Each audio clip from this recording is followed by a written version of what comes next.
interest on their mounting debts and gradually fall under the control of the faceless bureaucrats of the world central bank. As the worldwide depression worsens and spreads, this will give the world central bank the power of economic life and death over these nations. It will decide which nations will be permitted to receive further loans and which nations will starve. Despite all the rhetoric about development and the alleviation of poverty, the result is a steady transfer of wealth from the debtor nations to the money changers' central banks which control the IMF and the World Bank. For example, in 1992, the Third World debtor nations, which borrowed from the World Bank, paid $198 million more to the central banks of the developed nations for World Bank-funded purposes than they received from the World Bank. All this increases their permanent debt in exchange for temporary relief of poverty caused by prior borrowings. Already, these repayments exceed the amount of the new loans. By 1992, Africa's external debt had reached $290 billion, 2.5 times greater than in 1980, resulting in skyrocketing infant mortality rates and unemployment, deterioration of schools, housing, and the general health of the people. The entire world faces the immeasurable suffering already destroying the Third World and now Japan, all for the benefit of the money changers. As one prominent Brazilian politician put it, "The Third World War has already started. It is a silent war, not for that reason any less sinister. The war is tearing down Brazil, Latin America, and practically all the Third World. Instead of soldiers dying, there are children. It is a war over the Third World debt, one which has as its main weapon interest, a weapon more deadly than the atom bomb, more shattering than a laser beam."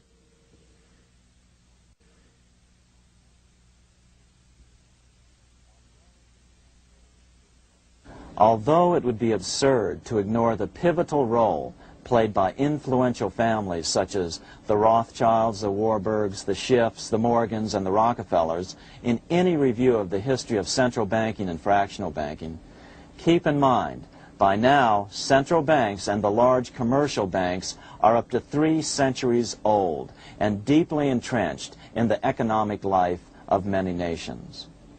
These banks are no longer dependent on clever individuals such as a Nathan Rothschild. Years ago, the question of ownership was important, but no longer. For example, both the Bank of England and the Bank of France were nationalized after World War II, and nothing changed, nothing at all.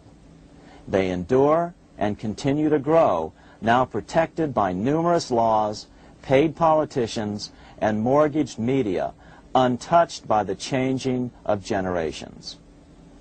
3 centuries have given them an aura of respectability. The old school tie is now worn by the 6th generation son, who's been raised in a system that he may never question as he is named to serve on the governing boards of countless philanthropic organizations. To focus attention today on individuals or families, or to attempt to sort out the current holders of power, serves little useful purpose and would be a distraction from the cure. The problem is far bigger than that. It is the corrupt banking system that was and is being used to consolidate vast wealth into fewer and fewer hands that is our current economic problem. Change the names of the main players now, and the problem will neither go away nor even miss a beat. Likewise, among the hordes of bureaucrats working in the World Bank, central banks, and international banks, only a tiny fraction have any idea of what's really going on. No doubt they'd be horrified to learn that their work is contributing to the terrible impoverishment and gradual enslavement of mankind to a few incredibly rich plutocrats. So really, there's no use in emphasizing the role of individuals anymore. And the problem even transcends the normal spectrum of political right and left. Both communism and socialism, as well as monopoly capitalism, have been used by the money changers. Today, They profit from either side of the new political spectrum. The big government, welfare state on the so-called left wing versus the neoconservative, laissez-faire capitalists who want big government totally out of their lives on the right wing. Either way, the bankers win. Monetary reform is the most important political issue facing this nation. That clarified, let's proceed to the conclusions in the spirit Lincoln declared, with malice towards none, with charity towards all. At the start of this video, we ask a number of troubling questions. Let's be sure we've answered them.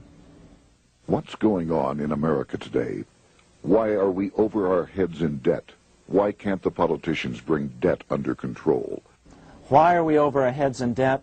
Because we're laboring under a debt money system that is designed and controlled by private bankers. Now, some will argue that the Federal Reserve System is a quasi-governmental agency. But the President appoints only 2 of the 7 members of the Federal Reserve Board of Governors every 4 years. And he appoints them to 14-year terms, far longer than his own. The Senate does confirm those appointments, but the whole truth is that the President wouldn't dare appoint anyone to that board of whom Wall Street does not approve.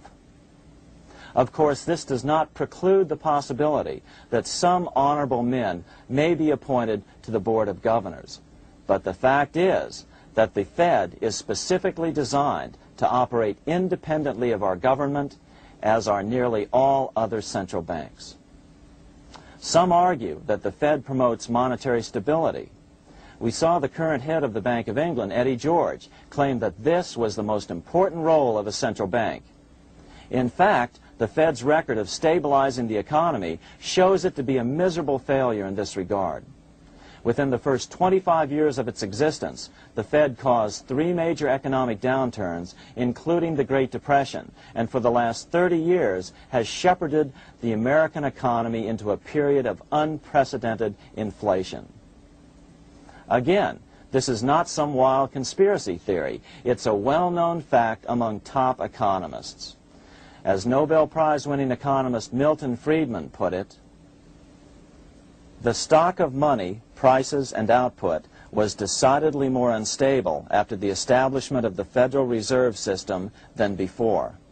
The most dramatic period of instability in output was, of course, the period between the 2 wars, which includes the severe monetary contractions of 1920-21, 1929-33, and 1937-38. No other 20-year period in American history contains as many as 3 such severe contractions. This evidence persuades me that at least a third of the price rise during and just after World War I is attributable to the establishment of the Federal Reserve System, and that the severity of each of the major contractions, 1920-21, 1929-33, and 1937-38, is directly attributable to acts of commission and omission by the reserve authorities. Any system which gives so much power and so much discretion to a few men so that mistakes, excusable or not, can have such far-reaching effects is a bad system.